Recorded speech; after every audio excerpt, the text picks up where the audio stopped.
नमस्कार, मी मोहन दाते पंचांग करते। यावर्षी 2 मार्च सोमवारी होलिका दहन आहे।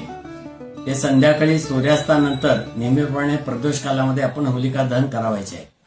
दुसऱ्या दिवशी पौर्णिमा प्रदोष काळात नसल्यामुळे 2 मार्च रोजी चतुर्दशी या दिवशी सूर्यास्तानंतर आपण नेहमीप्रमाणे भद्रा असताना सुद्धा होलिका दहन करावायचे आहे। 3 मार्च रोजी दुसऱ्या दिवशी म्हणजे मंगळवारी धुलीवंदनाचा दिवस आहे। या दिवशी चंद्रग्रहण आहे आणि हे चंद्रग्रहण ग्रस्तोदित असल्याने सूर्यास्तानंतर संध्याकाळी 6:48 च्या काळामध्येच ते फक्त आपल्याला दिसणार आहे किंवा त्याचा तो तेवढाच पर्वकाल आहे। त्याचा स्पर्श हा दुपारी 3:20 आहे। तो स्पर्श आणि मध्य हे दिवसा असल्यामुळे आपल्याला भारतामध्ये ते दिसणार नाहीये। तर फक्त संध्याकाळी सूर्यास्तानंतर आपल्याला अल्पकाळ हे चंद्रग्रहण दिसणार आहे।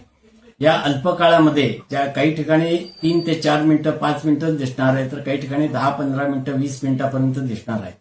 तेव्हा या काळामध्ये जेवढे आपल्याला शक्य असेल तेवढे आपण स्नान, जप इत्यादी गोष्टी आपण कराव्यात।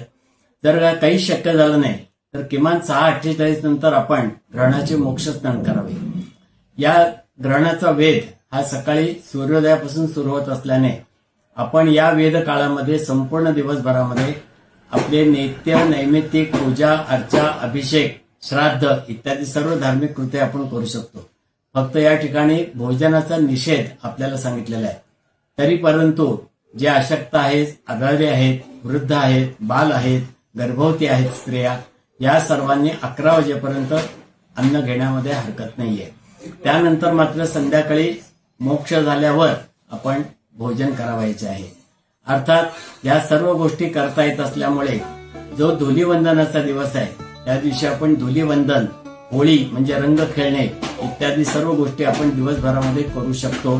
त्याला कोणताही निषेध नाहीये। तेव्हा धुलीवंदनाच्या दिवशी जरी चंद्रग्रहण असले तरी आपण होळीचा सण म्हणजे रंग खेळण्याचा सण हा आपण साजरा करू शकतो।